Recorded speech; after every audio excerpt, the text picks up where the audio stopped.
It started the way all her storms did, quiet, calculated, disguised as a normal day. Mom called early that morning. Her voice was sweet, fake, like always.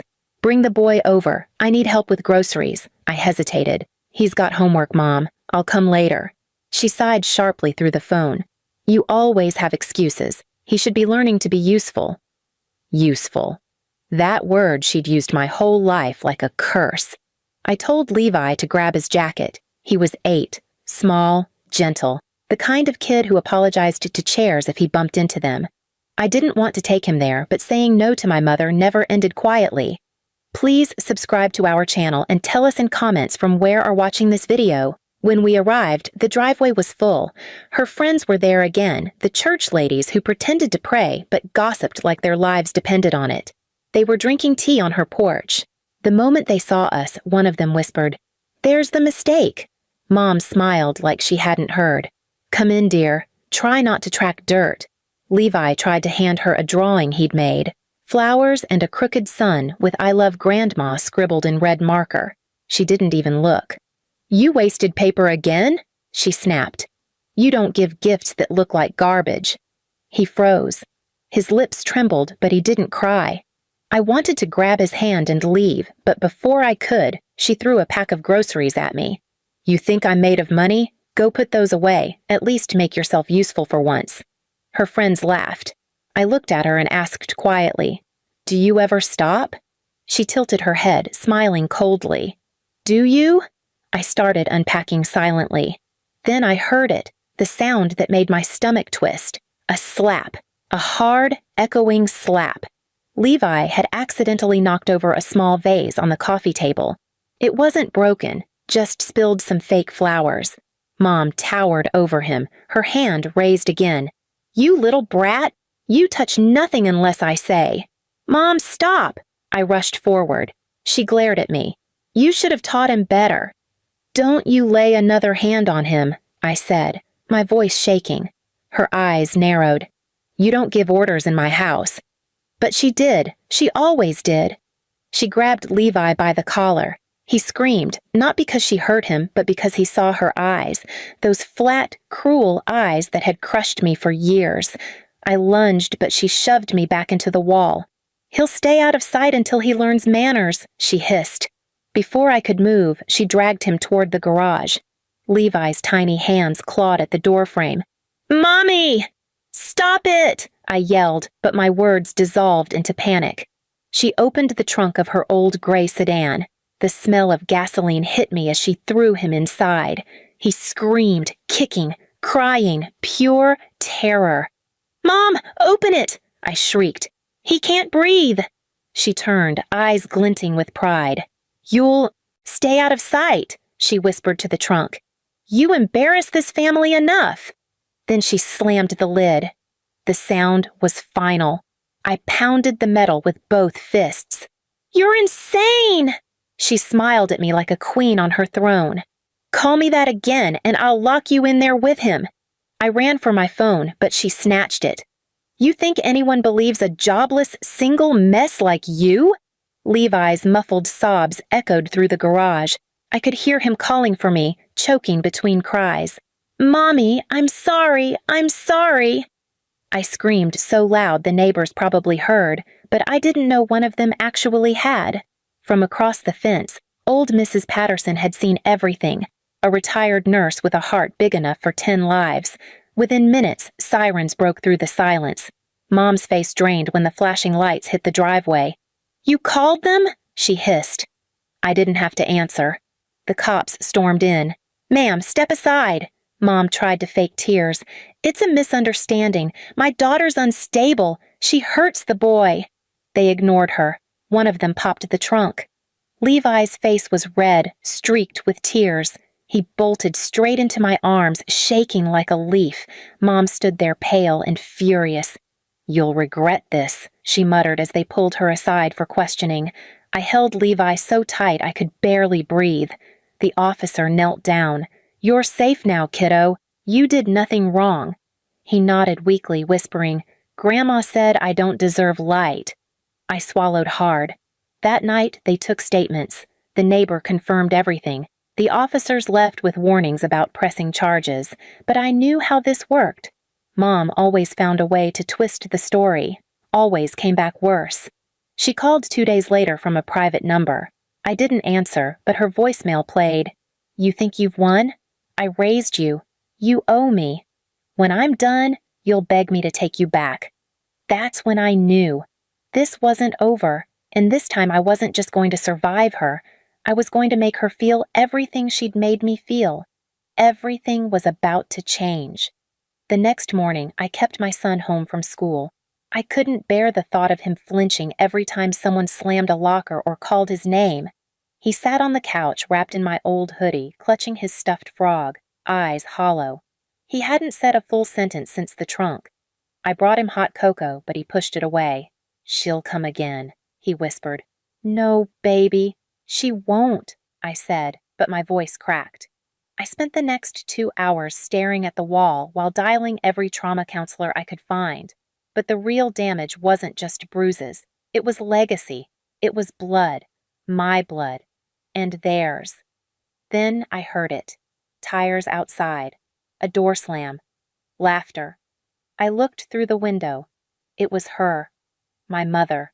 Standing beside her minivan in the driveway, arm in arm with my sister, Delilah, like it was just a casual brunch visit. "Let's see the little troublemaker," she chirped. I locked the door. My son scrambled into my room, hid under the bed. Bang, bang, bang. "Open the door, Cora. Don't make this ugly." "Ugly?" I cracked the door open just an inch. "You're not seeing him." "You think you're a mother now?" she snapped. "You're still the mistake that ruined my career." Delilah chimed in, smug. "You overreact to everything. He probably locked himself in there. He's a drama king, like his mother." My fists clenched, but I didn't shake, not anymore. "I'm calling the cops," I said. "Try anything, and you'll be the one in a cage this time." That's when Mom laughed again. "The neighbor already did, remember? And what happened? Nothing. They're not gonna arrest a sweet old grandma, honey. You don't scare anyone." But I did scare someone, myself. Because what if she was right? The officer who came last night gave me that look, the tired, half-hearted look. Family stuff. He filed the report, told me to keep an eye out. That was it. No arrest, no consequences. Just paperwork. But this wasn't family stuff. This was calculated cruelty. I closed the door in her face, and I knew that night this wouldn't end unless I ended it. So I made a call. Not to the police, not to a lawyer. I called Joel. Joel used to be my mother's contractor.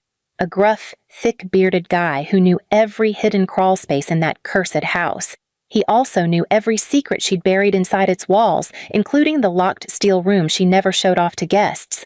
I hadn't talked to him in years. Last time was after Dad disappeared. Mom said he walked out. Joel said otherwise. I hadn't believed him then. I did now. "Joel," I said, voice shaking, "I need to know everything about that house. Everything she never wanted anyone to see." He went quiet, then muttered, "Meet me behind the old co-op market. Midnight. And bring gloves." That night, after tucking my son into my bed with a safety light and a baby monitor, I drove through the foggy back streets until I saw Joel waiting by his truck, arms crossed. "You ready for this?" he asked, handing me a flashlight, because once you see what's in there, you can't unsee it. We crept through the fence behind Mom's backyard. The back gate was still rusted, hanging off one hinge. Joel led me to the side wall of the basement, pulled out a brick, and revealed a second key, hidden all these years. When we got inside, the smell hit me. Mold, bleach, something else, metallic and cold. "This way," Joel whispered. He pulled open a false panel behind the water heater. There was a steel door with 4 locks. He opened it. Inside, there were shelves, and on those shelves, files, old camcorders, folders with names, photos of me as a teenager, my son, notes. One folder was labeled Corrections. I opened it. Inside were reports, therapy notes she forged, behavior charts about my son, letters supposedly from school staff, none of which I had ever seen. She'd been building a case, not just to humiliate me, but to take him. She was gonna file for custody, Joel said. Claim you were unstable, said you were dangerous, Cora, that the kid needed to be corrected early. She told me that, with a straight face. I dropped the folder. That was the moment. That was the moment the girl who once begged her mother to love her died. And something sharper took her place.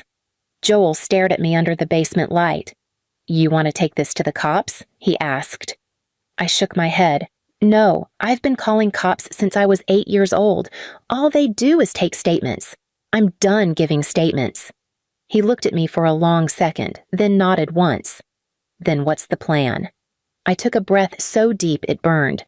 We're going to give her exactly what she's been preparing for, only she'll be the one exposed. 2 weeks later, Mom hosted her annual charity brunch. Every year she gathered half the town, the same neighbors who whispered about her troubled daughter and that poor little boy. It was her stage. She loved her audience. And I was about to turn on the lights. I borrowed equipment from Joel's storage unit, small cameras, motion sensors, an old intercom transmitter. I didn't need to hack anything. Mom's own security system had an app. I'd helped her set it up years ago, and she'd never changed the password. Perfect Family 23. I knew every camera angle in that house, every microphone, every blind spot. The morning of the event, she called to gloat. We're having real guests today, not the kind you bring. Maybe stay away, dear? Wouldn't want you to embarrass us again. I smiled into the phone. Don't worry, Mom. You'll have everyone's full attention. At noon, the house filled with the smell of wine and lemon polish. She floated through the rooms in her pastel dress, flashing her practiced smile. People clapped as she talked about raising strong families. My stomach turned. I parked a block away and waited. Joel texted, "Cameras live." Then I opened the app. Every screen showed her, laughing, gesturing, sipping champagne, and every screen had an icon, record.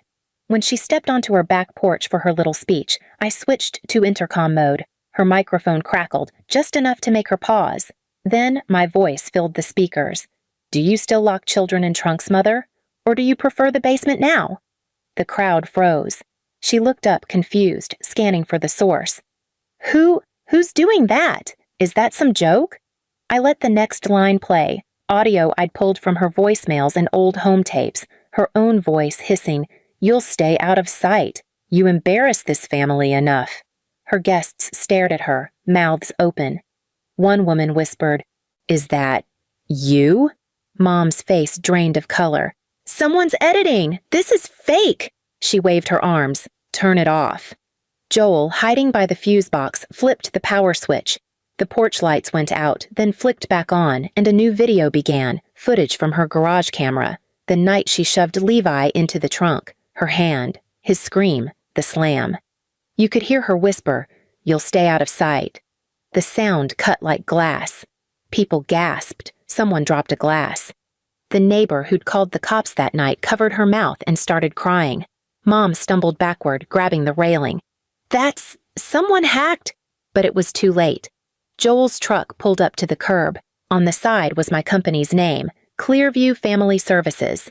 It looked like a cleaning crew arriving for work. They weren't there to clean. They were there to deliver envelopes to every guest with copies of those recordings, plus her forged documents. By the time she realized what was happening, people were already leaving in silence. Phones out, faces pale. Her social world, her protection, collapsed before her eyes. The police came again, but this time they didn't come for me. They came for her. The neighbor gave her statement. Joel gave his. The footage was enough for a warrant. The fabricated files, enough for fraud. When the officers led her out in cuffs, she saw me across the street holding Levi's hand. She didn't yell, didn't cry, just stared as if the ground finally gave up pretending to hold her weight. Levi squeezed my fingers. "Is Grandma going away forever?" I crouched to his level. "She's going somewhere she can't hurt anyone again." He nodded slowly. "Good." Months later, I sold my mother's house.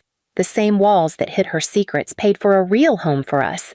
No fancy revenge, no viral glory, just quiet safety. Sometimes at night, I still wake up to the sound of that trunk slamming shut. But then I hear Levi snoring softly in the next room, and I remember it's finally open now. There's light, and she's the one locked away. Please subscribe to our channel and tell us in comments from where are watching this video.